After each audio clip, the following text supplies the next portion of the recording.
Hello friends, welcome to Jeevanya's kitchen. Friends, இன்றைக்கி நம்ம எப்போவும் செய்கிற மாதிரி இல்லாமல் ரொம்பவே டிஃப்ரெண்ட்டாகவும் ரொம்ப டேஸ்டியாகவும் இருக்க மாதிரி குழிப்பணியாரம் செய்ய போகிறோம். செய்கிறது ரொம்ப சுலபந்தான். நல்லா சாஃப்டாக பஞ்சு மாதிரி இருக்குங்க.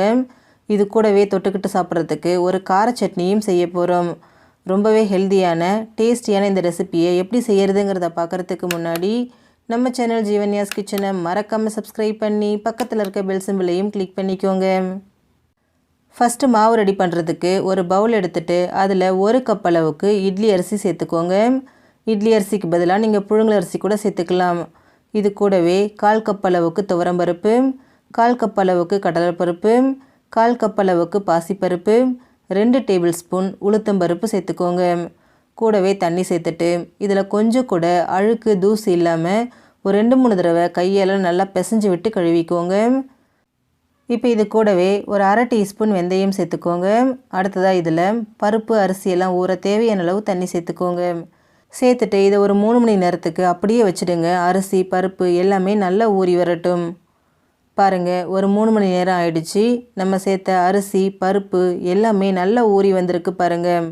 நான் இன்றைக்கி மிக்சியில் தான் அரைக்க போகிறேன். அதுக்கு ஒரு மிக்சர் ஜார் எடுத்துகிட்டு அதில் நம்ம ஊற வச்சு வச்சுருக்கக்கூடிய அரிசி பருப்பில் பாதியை சேர்த்துக்கிறேன். நான் 2 பேட்சாக அரைக்கிறேன், அதனால் பாதி சேர்த்துட்டு கூடவே அதில் கொஞ்சமாக தண்ணி சேர்த்துட்டு இதை நல்லா நைஸாக அரைச்சி எடுத்துக்கோங்க. நல்லா நைஸாக திக்காக இந்த மாதிரி அரைச்சிக்கோங்க. பாருங்கள் எவ்வளோ ஸ்மூத்தாக இருக்குன்னு. இப்போ இதை அப்படியே வேறு ஒரு பாத்திரத்துக்கு மாற்றி வச்சுடுங்க. இதே மாதிரியே மீதி இருக்கக்கூடியதையும் அரைச்சிட்டு இது கூட சேர்த்துக்கோங்க. கூடவே மாவுக்கு தேவையான அளவு உப்பு சேர்த்துக்கோங்க. நான் கல் உப்பு சேர்த்துக்கிறேன். சேர்த்துட்டு இதை கையாலேயே நல்லா இந்த மாதிரி கலந்து கொடுங்க. நம்ம கரண்டி வச்சு மிக்ஸ் பண்ணுறதை விட இந்த மாதிரி கையால் மிக்ஸ் பண்ணும்போது மாவு நமக்கு நல்லா பொங்கி வரும். இந்த மாவை நம்ம ரொம்ப நேரத்துக்கு புளிக்க வைக்கணுங்கிற அவசியம் கிடையாது. ஒரு 4 மணி நேரத்துக்கு புளிக்க வச்சாலே சரியாக இருக்கும். நீங்கள் நைட்டு செய்ய போகிறீங்க அப்படின்னா மதியானமாக அரைச்சி வச்சிங்கன்னா கரெக்டாக இருக்கும். இல்லை நீங்கள் காலையில் தான் செய்ய போகிறீங்க அப்படின்னா நைட்டே அரைச்சிட்டு வச்சுடுங்க. மாவு நமக்கு நல்லா பொங்கி வந்துடும். இதை நீங்கள் ரொம்ப புளிக்க வச்சிட்டிங்க அப்படின்னா பணியாரம் நமக்கு அவ்வளோவா டேஸ்ட்டாக இருக்காது. அதனால் ரொம்ப புளிக்க விட்டுறாதீங்க. நான் இன்றைக்கி நைட்டு ஃபுல்லாக, அதாவது ஓவர் நைட் இதை வந்துட்டு அப்படியே வச்சுருந்தேன். மாவு எந்த அளவுக்கு நல்லா பொங்கி வந்திருக்கு பாருங்கள், ரொம்ப புளிக்கலை. இப்போது இதை ஒரு கரண்டி வச்சு நல்லா இந்த மாதிரி கலந்து கொடுங்க. நம்ம கலக்கும்போது மாவு நமக்கு நல்லா இந்த மாதிரி ஸ்மூத்தாக வரும். பாருங்கள், மாவு நமக்கு நல்லா திக்காக நல்லா ஸ்மூத்தாக வந்திருக்கு. இப்போது மாவு ரெடியாக இருக்குது. இதுக்கு ஒரு தாளிப்பு கொடுக்க போகிறோம். அதுக்கு ஸ்டவ்வில் ஒரு பேன் வச்சுட்டு அதில் 2 டீஸ்பூன் எண்ணெய் சேர்த்துக்கோங்க. எண்ணெய் சூடானதும் இதில் 1 டீஸ்பூன் கடுகு சேர்த்து வெடிக்க விடுங்க. கடுகு நல்லா வெடிக்கும்போது இது கூட 1 டீஸ்பூன் கடலைப்பருப்பு, 1 டீஸ்பூன் உளுத்தம்பருப்பு சேர்த்துக்கோங்க. சேர்த்துட்டு இது நல்லா இந்த மாதிரி கலந்து விடுங்க. கடலைப்பருப்பும் உளுத்தம்பருப்பும் கருகாத அளவுக்கு நல்லா வறுத்து விடுங்க. இப்போ இது கூட ஒரு 2 பச்சை மிளகாய் பொடியை நறுக்கி சேர்த்துக்கோங்க. நீங்கள் குழந்தைங்களுக்கு கொடுக்குறீங்க அப்படின்னா பச்சை மிளகாய்க்கு பதிலாக மிளகாய்த்தூள் சேர்த்துக்கோங்க. கூடவே கொஞ்சமாக பொடியை நறுக்கின கருவேப்பிலை, மீடியம் சைஸில் ஒரு வெங்காயம் பொடியை நறுக்கினது, தேவையான அளவு உப்பு, நான் 1/4 டீஸ்பூன் உப்பு சேர்த்துக்கிறேன். நம்ம மாவுக்கு ஏற்கனவே உப்பு சேர்த்துட்டோம். அதனால் இந்த தாளிப்புக்கு மட்டும் எவ்வளோ தேவையோ அவ்வளோ உப்பு சேர்த்துக்கோங்க. கூடவே 1/4 டீஸ்பூன் பெருங்காயத்தூள் சேர்த்துக்கோங்க. சேர்த்துட்டு வெங்காயம் நல்லா சாஃப்டாகி கண்ணாடி பதம் வர அளவுக்கு இதை நல்லா வதக்கி விடுங்க. பாருங்கள், வெங்காயம் நல்லா வதங்கி கண்ணாடி பதம் வந்துருச்சு. இப்போ இது கூட மீடியம் சைஸில் ஒரு கேரட்டை துருவி இது கூட சேர்த்துக்கிறேன். இது 1/2 கப் அளவுக்கு இருக்குது. சேர்த்துட்டு இதை ரொம்ப நேரத்துக்கு வதக்கணும் அப்படிங்கிற அவசியம் இல்லை ஃப்ரெண்ட்ஸ்.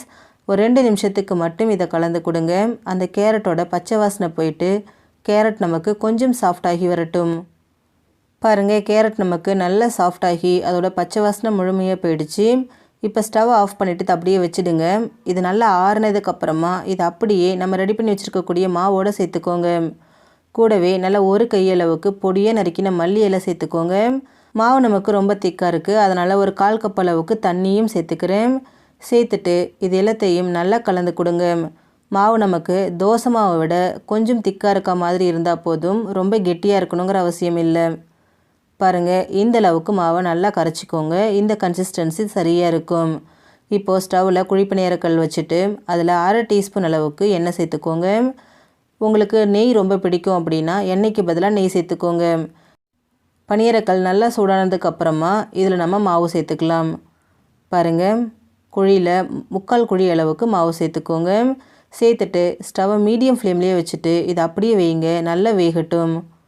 பாருங்கள், நல்லா வெந்து ஒரு பக்கம் கலர் மாறினதுக்கப்புறமா இதை நம்ம இன்னொரு பக்கத்துக்கு திருப்பி விட்டுருவோம்.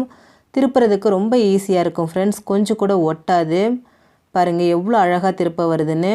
ஸ்டவ்வை முழுக்க முழுக்க மீடியம் ஃப்ளேம்லேயே வச்சுட்டு வேக விடுங்க. அப்போ தான் உள்ளேயே நமக்கு நல்லா வெந்து வரும்.